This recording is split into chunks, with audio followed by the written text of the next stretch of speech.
Hi friends, welcome to our channel Nature Tech इन।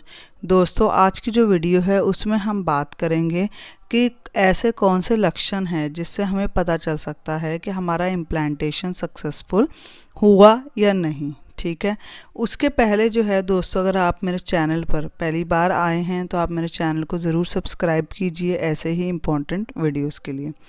तो अब हम बात करते हैं कि इसके पहले आपको जो है इम्प्लांटेशन के लक्षण समझने से पहले जो है आपको ये जानना बहुत ज़रूरी है कि आपका ओव्यूलेशन जो है वो कब हुआ था।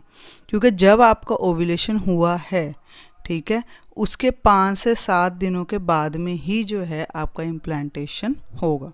ये एक एवरेज बता रही हूँ मैं, किसी में ज़्यादा दिन पर भी हो सकता है, 8 से 12 दिन पर भी हो सकता है। अगर उनका पीरियड साइकिल मान के चलें कि इरेगुलर है या 32 दिन का या 35 दिन का है, तो उनके केस में 8 से 12 दिन पर भी जा सकता है उनका इम्प्लांटेशन। ठीक है, तो अब जो है हम ओव्यूलेशन को कैसा पता करें, इसके बारे में मैंने एक डिटेल वीडियो बना रखी है, आप मेरे चैनल पर जाके विज़िट कर सकते हो। और शॉर्ट में मैं आपको बता देती हूँ कि ओव्यूलेशन जो है हमारे पीरियड साइकिल, जैसे आपका 30 दिन का साइकिल होगा उसमें से आप 14 दिन माइनस करेंगे तो जितनी भी डेट निकल के आएगी उस दिन पर आपका ओव्यूलेशन होगा।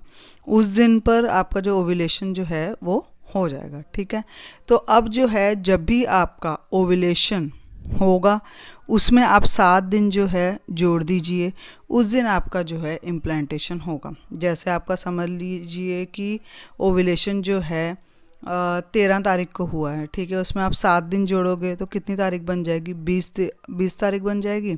तो उस दिन पर जो है आपका इम्प्लांटेशन होगा। ठीक है, अब हम बात करते हैं कि हमें कैसे पता चलेगा कि हमारा जो इम्प्लांटेशन है वो सक्सेसफुल हुआ कि नहीं, हमारा बच्चा चिपका कि नहीं। तो सबसे पहले आपको क्या करना है, अगर आपको जैसे आप रोज़ सुबह मॉर्निंग उठ रहे हैं, ठीक है, ये क्योंकि जो टेम्परेचर वाला जो है सिम्टम है वो आप तभी डिटेक्ट कर सकते हैं अगर आप जो है अपना ओव्यूलेशन के दिन से लेके, ठीक है, इम्प्लांटेशन के या अपने पीरियड आने तक अगर रोज़ अपना टेम्परेचर जो है वो ऑब्जर्व करती हैं तो सुबह उठते ही जो है अपने खाली पेट जो है अपना टेम्परेचर नोट करना है और उसे एक डायरी में नोट कर लेना है। जिस दिन आपका टेम्परेचर जो है गिरेगा, जैसे नॉर्मल टेम्परेचर आपका होगा 98.5 है ना, तो जिस दिन आपका टेम्परेचर हो जाएगा समझो 98, तो उस दिन आप समझ लेना कि आपका जो है इम्प्लांटेशन उसी दिन पर होगा। तो क्या होगा कि एक बार जो ऐसे अब दोबारा से आप रोज़ अपना टेम्परेचर चेक करेंगी तो इम्प्लांटेशन के दिन में जो है आपका टेम्परेचर गिरा और उसके बाद में जो है दोबारा से आपका टेम्परेचर बढ़ने के लिए स्टार्ट हो जाएगा। ठीक है, बहुत ज़्यादा टेम्परेचर नहीं गिरता है, इतना ही गिरेगा, जैसे थोड़ा बहुत एक डिग्री गिर गया या हाफ डिग्री गिरा, इससे ज़्यादा नहीं आपका टेम्परेचर जो है गिरेगा। इसे हम इम्प्लांटेशन डिप भी बोल देते हैं कि इस इम्प्लांटेशन में जो है हमारा टेम्परेचर जो है गिरता है अगर हमारा इम्प्लांटेशन जो है होता है तो। सेकंड चीज़ ये है कि आपको क्रैम्पिंग होगी आपके यूट्रस में। ठीक है, हल्की हल्की जो है आपको क्रैम्पिंग हो सकती है, किसी को बहुत ज़्यादा भी हो सकती है और किसी को तो मतलब पूरी एक जो है हमारे काल्फ तक जो है क्रैम्पिंग जा सकती है, पूरे पैर में भी क्रैम्पिंग लगती है हमें। ठीक है, तो उस केस में भी जो है आप समझ सकते हो कि आपका इम्प्लांटेशन जो है वो हो चुका है। अब जो है क्रैम्पिंग जो होती है, जो दर्द होती है, वो किसी को ज़्यादा भी हो सकती है, किसी को कम भी हो सकती है, वो उनके हार्मोन्स पर डिपेंड करता है। यूट्रस में या आपके निचले हिस्से में आपको कभी भी क्रैम्पिंग फील होती है आपके इम्प्लांटेशन के दिन पर, तो आप समझ जाइए कि आपका जो इम्प्लांटेशन है वो हो चुका है। उसके बाद में आपको जो है जब भी जो है बच्चा चिपकता है, ठीक है, उस टाइम में क्या होता है कि ब्लीडिंग होती है। अब जो ब्लीडिंग है बहुत ज़्यादा ब्लीडिंग नहीं होती है, ठीक है, 2-3 ड्रॉप्स जो है ब्लड के आते हैं, या वो ब्राउन डिस्चार्ज भी हो सकता है, पिंकिश ब्लड भी आ सकता है। ठीक है, ये इस कलर का जो है आपको डिस्चार्ज देखने के लिए मिलेगा, ब्राउन या पिंक। ठीक है, बहुत रेयर केसेस में येलो कलर का डिस्चार्ज भी आपको नज़र आएगा। जो ब्लीडिंग है वो 2-3 ड्रॉप्स ही ब्लीडिंग होती है, ठीक है, वो बहुत ज़्यादा लंबी नहीं चलती है। 1 से 2 दिन भी रहेगी, लेकिन 1 से 2 दिन में भी जो है आपको हल्के 2-3 ड्रॉप्स ही ब्लीडिंग गिरेगी, ठीक है, ज़्यादा ब्लीडिंग आपको नहीं होगी। इन केस अगर आपको रेड कलर की ब्लीडिंग फील हो रही है, रेड कलर की डार्क ब्लीडिंग फील हो रही है, तो वो आपके पीरियड्स का सिम्टम है, वो इम्प्लांटेशन का सिम्टम नहीं है। उसके पहले दोस्तों, अगर अभी तक आपने मेरा चैनल सब्सक्राइब नहीं किया है तो आप मेरे चैनल को सब्सक्राइब कीजिए अगर आप मेरे चैनल पर नए हो ऐसे ही इम्पॉर्टेंट वीडियोस के लिए। अब उसके बाद में हम बात करते हैं कि चौथा सिम्टम क्या है। आपके जो ब्रेस्ट है उसमें आपको चेंजेस नज़र आएंगे कि आपके जो ब्रेस्ट होंगे उसमें भारीपन आपको महसूस होगा, जो आपका निप्पल का एरिया है वो डार्क हो जाएगा, और कई बार जो है ग्रीन कलर की जो नस है वो हमारे ब्रेस्ट में जो है नज़र आने के लिए स्टार्ट हो जाएगी। तो अगर आपको ऐसा भी कुछ नज़र आता है तो भी जो है आपके जो इम्प्लांटेशन सक्सेसफुल हो चुका है।